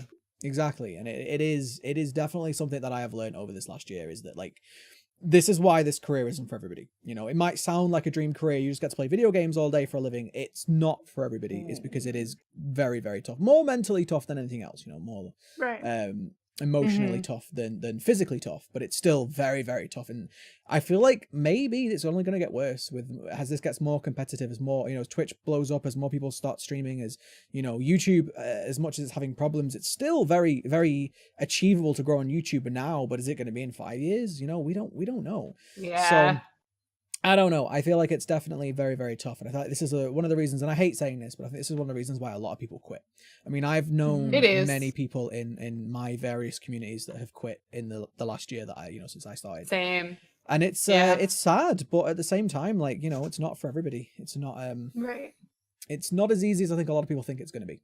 When you start doing it for work. No. Yeah, and I some think that's kind of the just point I like was trying to make. live, play games. Yeah, and there's nothing wrong with that. If you just want to do it as a people hobby, just show up magically, Yeah. Do you know what? That's what people have think. like done that. A lot of people have done that. Yeah. They've started off just doing it as a hobby for fun, and then because they've grown big, they've gone, oh, maybe I should do this as a job, Right.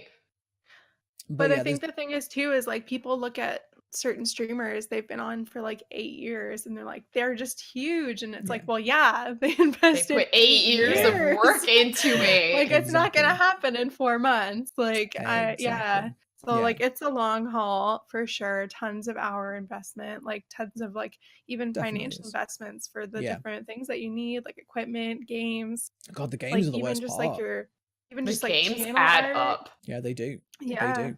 And Well, this this is is why I don't like all the microtransactions, because like I can barely afford the base games now as it is. Yeah. I mean, I literally go into like game stores and stuff, like, so I buy a lot of like my games secondhand because I'm a student and I'm poor. Same. But like the number of times I'll go into a game store, and like this is when like streaming and stuff starts like toppling into other things. I'll go into a game store, like have a chat with the staff and like whatever, and you start looking at the games and your head straight goes to like, okay, so like where can I make content? Like what's going to be good for like my viewership? Where are my viewers interested in? Like, and you're not even you're looking at a game store and you're in there like, these are video games and they're fun, and your brain's not at what am I going to enjoy playing. Like there is a bit of, and once again, I'm not complaining at all, because I love getting to do what we do and meeting people. But it's one of these things where like you almost have to like physically kind of stop yourself sometimes to be like, dude, we're not working at the moment. Like you can buy yourself a game and you can play it. Yeah. You have to balance. You won't play it because you don't have time to play video games off stream, but you might. This is why I refuse to stream Switch games. Not because I don't like Switch games, far from it. My Switch is me time. If I'm playing my Switch, that's me. That is me playing it for enjoyment. I'm not streaming it. I'm not thinking about streaming it. So I've kind of sort of locked myself out of Switch streaming. I think that's a really good idea though. Yeah. Because there's a lot of like fun games. Like, especially because... See, I love playing Switch games on stream, but it's because I like the streams where I can play a more carefree game. Or like Nintendo's just, I feel like for me playing like a Nintendo game is like I worry too much about it. Even if I'm streaming it. Yeah. So they're my more like lighthearted streams versus like playing Skyrim. I did stream Pokemon Let's Go, so I have streamed from I remember before. that.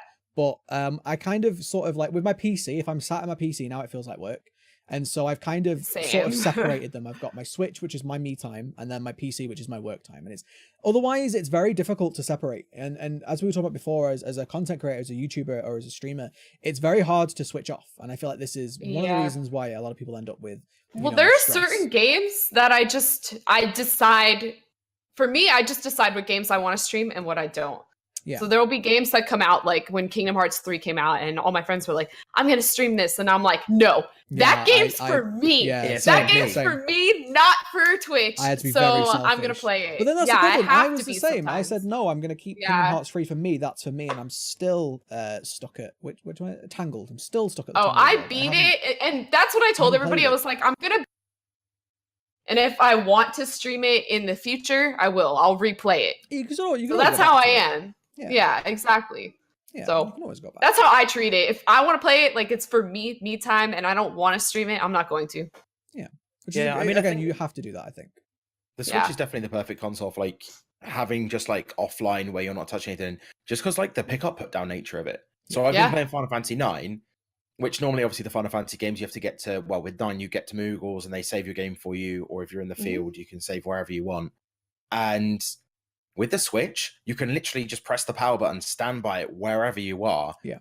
Chuck it in the dock, go and do your stream, or go to work, or whatever you want to do.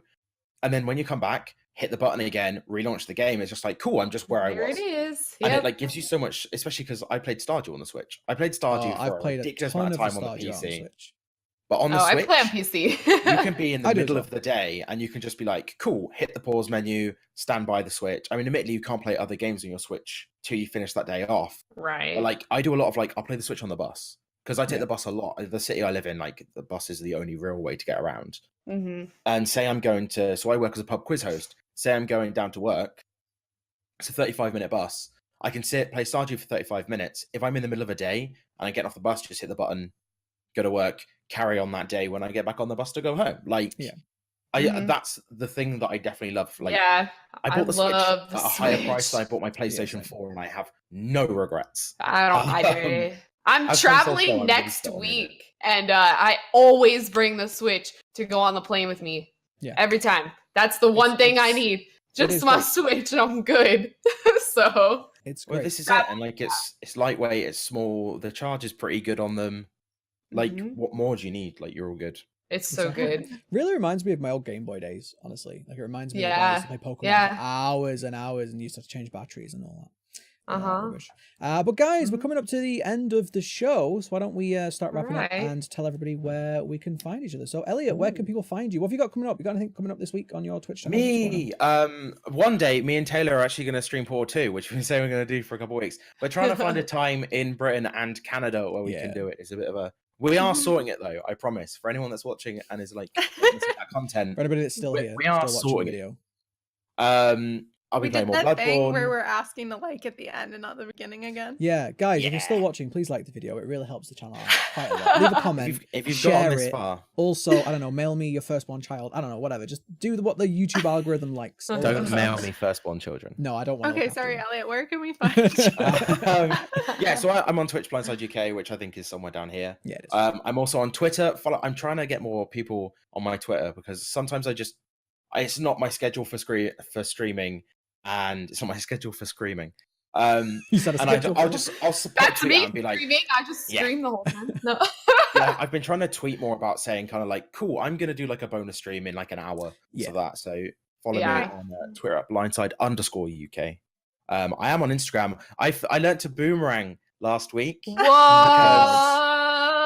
There's God, been new some toys. criticism from some friends being like, you have no idea how to use Instagram, and I'm like, yes, that is very true. So I've been trying. So I'm on Instagram as Blindside UK, I believe. So that's me. That's everywhere I am. I've grown one social media this week. Good job. See how many more I've got next week. I'll have like a Google Plus or something. It'll be fine. Oh my Very, god. very nice. So, Taylor, what about you? Where can people find you? What have you got coming up on your channels? You can find me at twitch.tv/atarkic and also on Instagram at atarkic.tv. And I'll probably be doing more blood point farming this weekend. And next week, I'm probably going to play Portal with Elliott. And I've also been looking at Thief Simulator. So I'm probably going to try that out as well. I want I've to play seen Thief that being Simulator. streamed a couple of times. It's Yeah. it looks kind of Yeah, fun. I fell in a hole of watching Beanvine play it, and I want to play it. Oh my Why not? god! If you're playing Tune Thief in for Simulator, that I'm going to one. be there. I've seen Yeah. videos of it on YouTube. Yeah. Like a few It's channels so doing them. funny. It's And a it meme looks game. like- It's It essentially looks like a a meme lot game. of fun. Yeah. PewDiePie baby. Yeah, Yeah. for sure. So that's about it this week. Very nice. Kippy, where can people find you and what have you got coming up on your channel this week? I'm KippyKoshka, which is everywhere. So YouTube, Twitch, Instagram, Twitter. I'm on everything.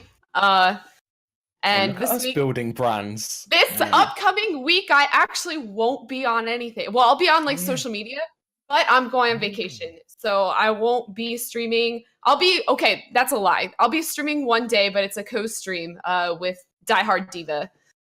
Because I'll be in person with her. I'll be yes. IRL? I mean, I know Yes. her IRL. She's one of my friends that lives in Florida. So I'm going back home to Florida and I'll be doing a co-stream with her in person. But on my channel, I won't be on at all until the following week. So And then what I'll coming up on the continue to following play week? Skyrim. Yeah, I'll play Skyrim and probably more of the Forest because that's all I have going on. So I mean, your Skyrim playthrough has been genuinely really enjoyable. Like, I love the idea that there's someone in 2019 that's never seen or played Skyrim. Yeah. And that's what I was there for. The fact that you were just like, there are dragons in this game. And yeah, maybe. I'm a Dargan barn. Can I fight a giant barn. and not get rocketed into space? We'll find out. That was so I have fun. no idea, so I have no regrets about ruining your stream by asking you to fight right. No regrets. Would Content. do It's again. not ruined. It's 10 content. out of 10 would ruin day again. But Oh guys, my if you God. have made it all the way to the end of the podcast, thank you so much. I know these are very long, but I've had a lot of people say that they really enjoy that because they can just stick it on in the background, go away and listen to it while they're gaming or while they're cleaning the house or whatever adults do. I don't know. But yeah, it's if you have watched all the way through the end, please let me know if you've enjoyed it. Also, leave a like on the video. I am obviously the Grumpy Brit. You found my YouTube channel already. If you haven't already subbed, give me a sub. Go on, do it. You know you want to. But I also stream. It's down there somewhere. Press it. It's somewhere. It'll be on the end screen. I don't know. I'll do it later. But also, I do put me stream. upside down. It's like Don't look. Every week I edit this video and I do something wrong. I get shit. the for logo is something. going to be like, Oh my yeah. god. I'm taking the logos off. Screw the logos. It's gonna be here. I'm gonna put it over your face for that comment. Oh my god. the whole time. But no, you can also find me at twitch.tv/The Grumpy Brit. I'm on Twitter at Grumpy Brit TV, I think, because they didn't have Grumpy Brit already. And that's it. I'm everywhere. I'm Grumpy Brit. I'm either the Grumpy Brit or the Grumpy Brit TV everywhere. You can find me. But thank you so much for hanging out, everybody, and we will see you all next time. Bye. See ya.